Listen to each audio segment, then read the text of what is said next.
it's very clear that America's proxy war against Russia in Ukraine is not going very well.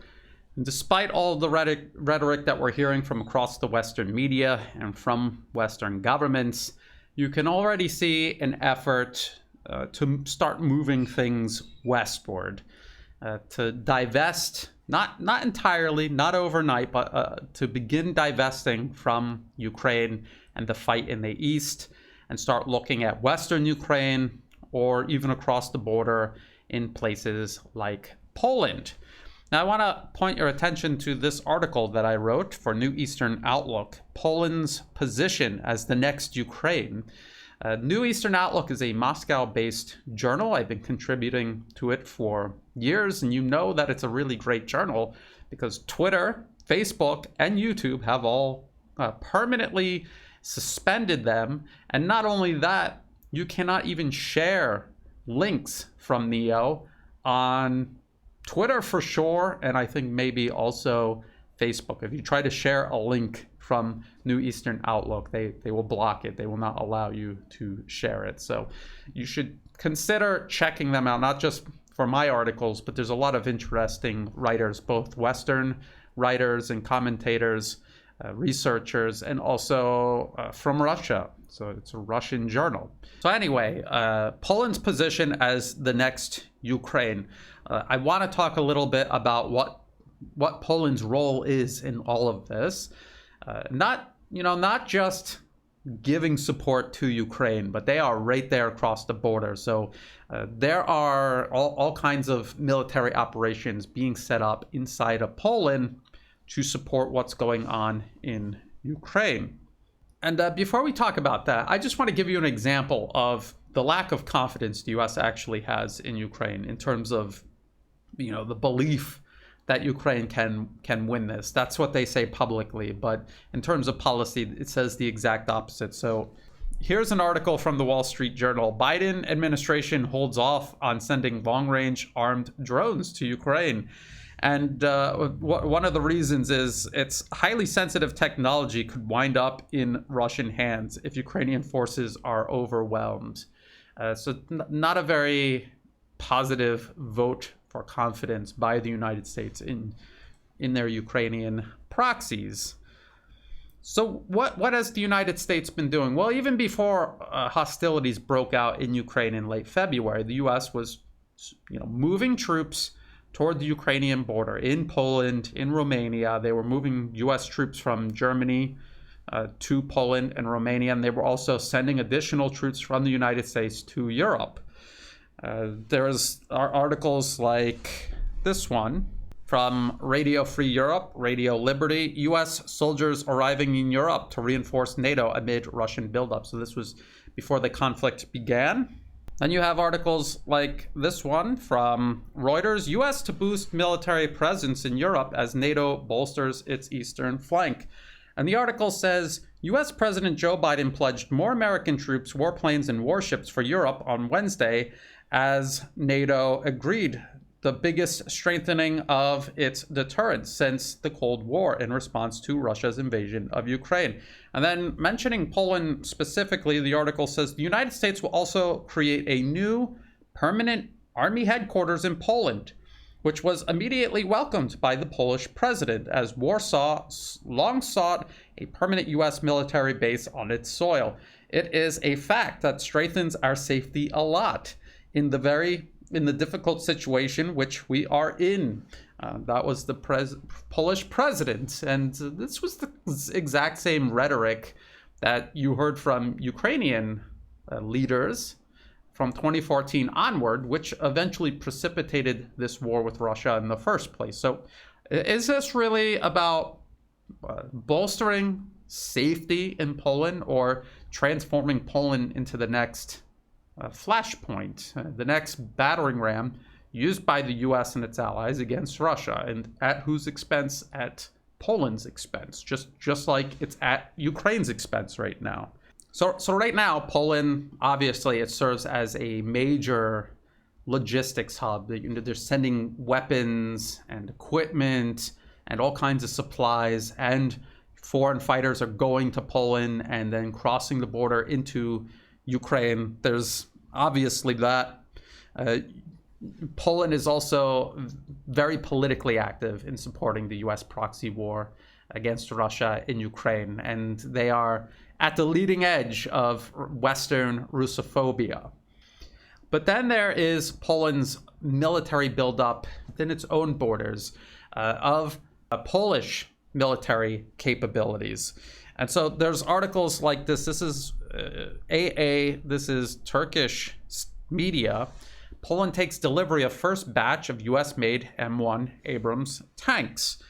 And the article says on April 5th, the country signed a contract worth nearly $4.75 billion to buy 250 MA-12 SEP battle tanks from the US, following a December 2020 agreement with Washington for 32 F-35 jets. It also revealed that Poland agreed to a contract with the US on the purchase of 116 more used M1 Abrams tanks.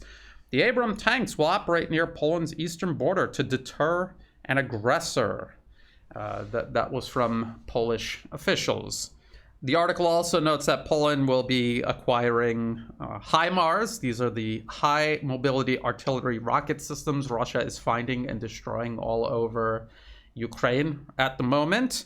They're going to purchase Turkish-built Bayraktar drones, which Russian air defenses have been shooting out of the sky throughout the duration of this conflict, as well as other main battle tanks from South Korea. South Korea makes their own main battle tank, so Poland is going to buy those as well. So they're going to have their Soviet legacy systems, American systems, and Korean systems. And as you can see, they're creating a logistical nightmare. They're going to have all of these different systems dependent on 3 entirely different logistical and maintenance ecosystems. It's done for purely political reasons. It is not done to build up the most efficient military that Poland could get for its money.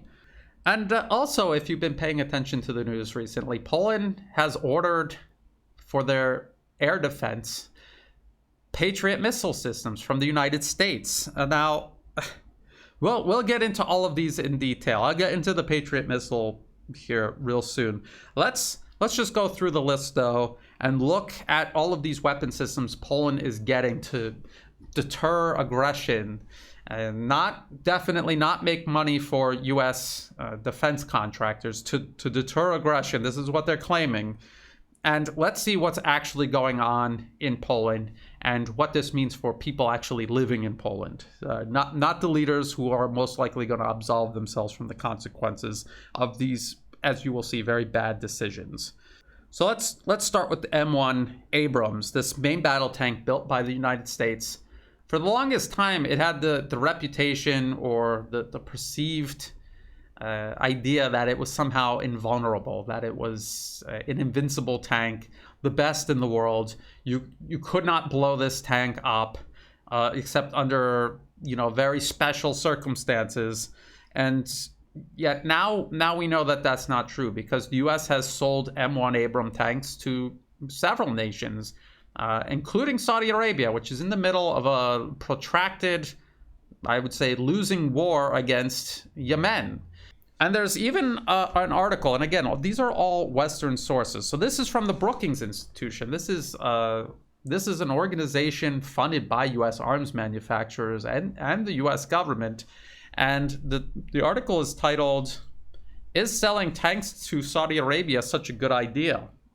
And this is from 2016, by the way. The State Department this week notified Congress of an impending sale of 153 M1A2 Abrams main battle tanks and 20 heavy tank recovery vehicles, plus assorted ammunition, weapons, and other kit to the Saudi army. Buried in the fine print of the notification is the statement that 20 of the Abrams tanks are intended to replace tanks destroyed in combat. The only place Saudi tanks are in combat are along the Saudi-Yemeni border in the kingdom's southwest, where the Houthi rebels have been surprisingly effective in striking targets inside Saudi Arabia since the start of the war 16 months ago. It's probably a good bet that more than just 20 Saudi tanks have been damaged. The kingdom has an inventory of 400 Abrams. And what they're pointing out is that the Houthi rebels, they're not, they don't have a sophisticated standing army. They're doing a lot of asymmetrical warfare, and they are destroying these M1 Abrams tanks sent by the United States. Then there's the Turkish Bayraktar TB2 drone. We've seen them in action in Ukraine. Poland is going to buy their own fleet of Bayraktar TB2 drones. So let's take a look at this Al Jazeera article. What do we know about Ukraine's use of Turkish Bayraktar drones? And then you will see what the implications are for Poland.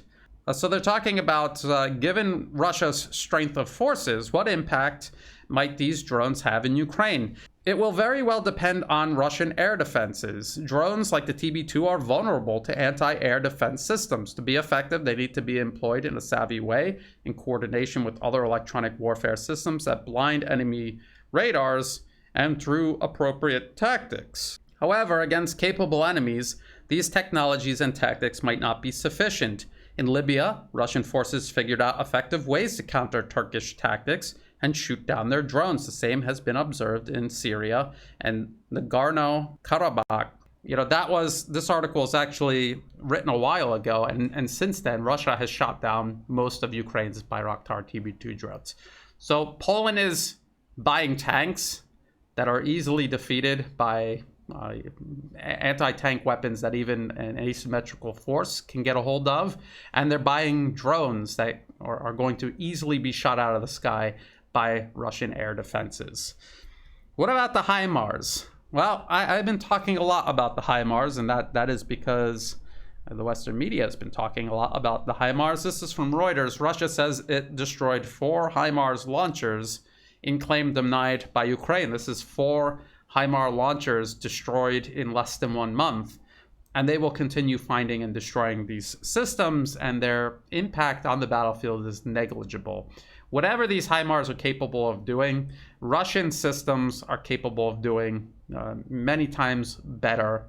They can fire further. They're just as accurate as HIMARS. They have more rockets per vehicle, and they have a wide variety of rockets that they can choose from. Plus, the HIMARS system given to Ukraine or given to Poland, these are 2 nations that have never used them before. It will take them years to learn how to use them to maximum efficiency. Russia has been using their MLRSs for years and years and years. They developed them themselves. They will use them to their maximum efficiency versus anything that the US sells Ukraine or Poland. And then let's talk about the US Patriot missile system that Poland is buying to upgrade its air defense systems, which if you look into are ancient, antiquated, virtually completely ineffective. And so buying the US Patriot missile system, a lot of people will tell you, is just probably slightly better than having nothing at all. I included in the references this paper, and this was put out by the Department of National Security and Logistics from the Polish Air Force University. It's titled Assessment of Iraq's Air Defense System in the Iraqi Freedom Operation, so the 2003 US invasion of Iraq. And it goes into a lot of details about Iraqi air defenses in 2003, what went wrong, how the US was able to dismantle them. And the takeaway is that Iraq had ancient air defense systems that were poorly organized, poorly maintained. They were not upgraded. They were not modernized. And so the US really had no trouble at all dismantling it. They could have been efficient and more dangerous, the report says, if it was organized a little better. But what they really needed were modern air defense systems. And if they had modern air defense systems, especially the updated versions of the old Soviet systems they were using, the United States would not have been able to do what they did. That is the takeaway from that assessment. And then in that assessment, Poland is admitting that their air defense systems are as bad as Iraq's were in 2003, and that they really need to get serious about modernizing them if ever they go up against a modern air force, say, like Russia's air force. And I would say air force and also missile forces, because that really is what's destroying Ukraine's military infrastructure right now. It's not just the Russian Air Force, it's their missile forces as well. And so what about the Patriot missile system? What do we know about the Patriot missile system? Well, we have articles like this from the National Interest. Why did American Patriot missiles fail to stop the Houthis' attack? So here, we're back in Saudi Arabia and their war against Yemen. And here's another weapon system bought from the Americans, a vaunted weapon system, a wonder weapon, and it is not performing very well. Now, I'm gonna read through quite a bit of this, but when we're done, I think you're going to very clearly see what's going on here. What's going on with Saudi Arabia, what's going on with Poland, and what the prospects are for Poland if they become the new epicenter of this US-Russian conflict that's being fought through proxies. So that's Ukraine right now being dismembered. It's going to be Poland next. So just keep all of that in mind as we're reading this. And this is Saudi Arabia fighting Yemen. This is another proxy war the U.S. is waging through one of its so-called allies. So this National Interest article says, Yemen's Houthi rebels, who have been at war with a Saudi Emirati coalition since 2015, claimed responsibility for the coordinated attacks on two Saudi Aramco facilities, but it's unclear that the Houthis alone possess the capability for long-range precision-guided strikes. But one thing is clear. The attack revealed the limits of Saudi Arabia's seemingly sophisticated air defense system. Riyadh in recent years has spent billions of dollars building up to 6 battalions of US-made Patriot surface-to-air missiles and associated radars. The Patriots didn't stop the recent attack.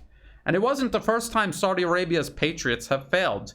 At least 5 Patriots apparently missed, malfunctioned, or otherwise failed when Saudi forces tried to intercept a barrage of rockets targeting Riyadh. And this was on March 25th, 2018. Houthi forces fired at least 7 rockets at Saudi Arabia that night. The Saudi military launched Patriot Advanced Capability 2 missiles in an attempt to destroy the Houthi rockets in mid-air. The Saudis claimed 7 of the Patriots struck their targets. One man reportedly died after being struck by metal fragments. It's unclear whether the fragments came from a malfunctioning Patriot, a successful intercept of a Houthi rocket striking the ground, but amateur videos that appeared online in the aftermath of the missile skirmish indicate that many of the Patriots exploded in midair or veered off course. The errant missiles invoked memories of similar failures during American-operated Patriots during the 1991 Gulf War and the 2003 invasion of Iraq. It's nothing but an unbroken trail of disasters with this weapon system, said Theodore Postel, an MIT physicist and a prominent critic of U.S. missile defenses. So the Patriot missile has a questionable track record, to say the least. And what we find out about U.S. weapons is that a lot of them, the myths around how spectacular they are on the battlefield, come about because the U.S. very carefully picks its enemies. When it went into Iraq, it knew that its forces were up against a poorly prepared army. They used to boast about how the Iraqi army was the 4th largest army in the world, but in actuality, it was in shambles. Its equipment was antiquated and unprepared for the type of warfare that the U.S. unleashed upon it. Had the United States gone up against an Iraqi military with even relatively modern systems, a well-organized air defense system, they would have been fighting the same war in Iraq that we see Russia fighting in Ukraine. The irony is that Russian air forces are having the hard time that they are in Ukrainian skies because of Soviet Russian designed and built air defense systems. That is the ultimate irony. And as those systems run out of missiles, run out of spare parts, and as they're replaced by their Western counterparts, the irony again here is that Russia is going to actually have an easier time in Ukrainian airspace. So what is Poland doing? Why are they getting a Patriot missile system? They looked at what went on in the 2003 US invasion of Iraq.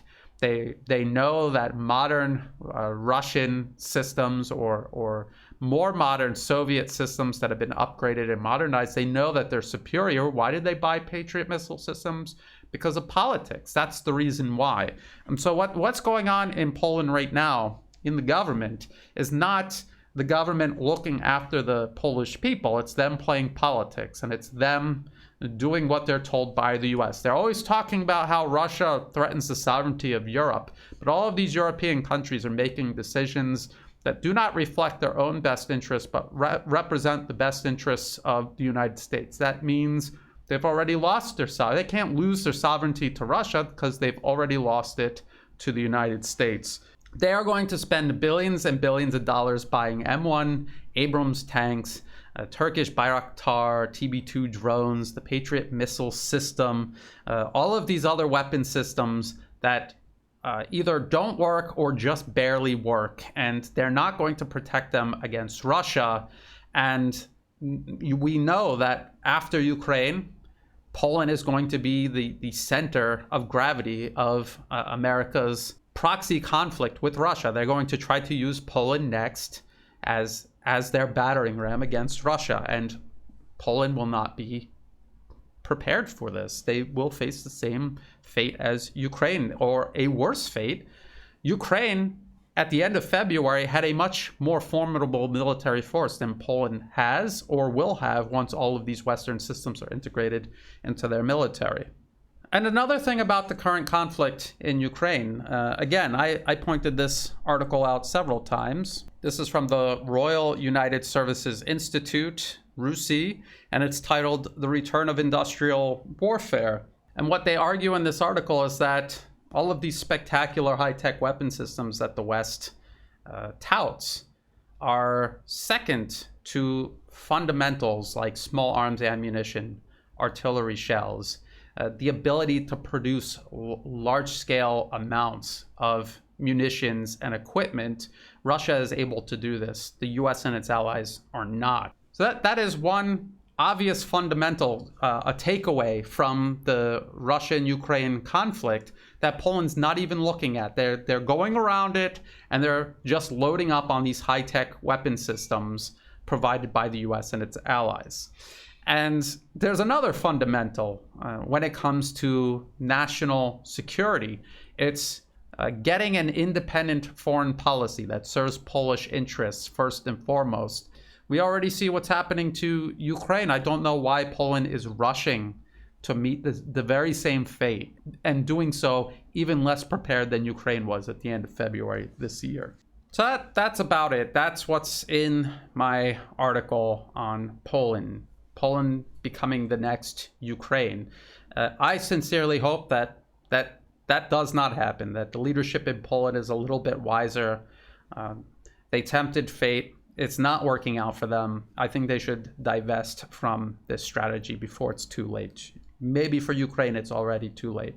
It's not too late for Poland and other nations that are being used by the United States as proxies against Russia. If you thought this video was useful, please like and share. Think about subscribing. It's free to do, and it helps the channel grow. If you're watching this on YouTube, please check the video description below for other places you can find and follow my work. That's in case YouTube decides to delete me off of their platform. You will still be able to find all of my videos on Odyssey, on Rumble, and that's where I will upload new videos from then on.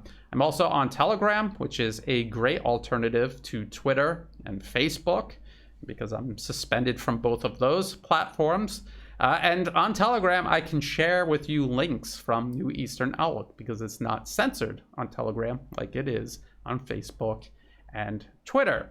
Check the video description for all the links that I went over in this video, including my article for New Eastern Outlook. I'll also put it in a pinned comment at the top of the comment section. Please check out New Eastern Outlook. It's a great journal. I'm not just saying that because I contribute. It really is. And you know that it's true because of the effort, the U.S. State Department listing them as a threat, and Twitter, Facebook, and YouTube deleting them completely off their platforms. Also in the video description below are ways you can help support my work. You can do that through Buy Me a Coffee, through Patreon, and also through PayPal. To everyone who has been helping out, whether it's month to month, through one-time donations, or even if you're just helping share my work with others, I could not do this without that support. So thank you. And as always, thank you for watching.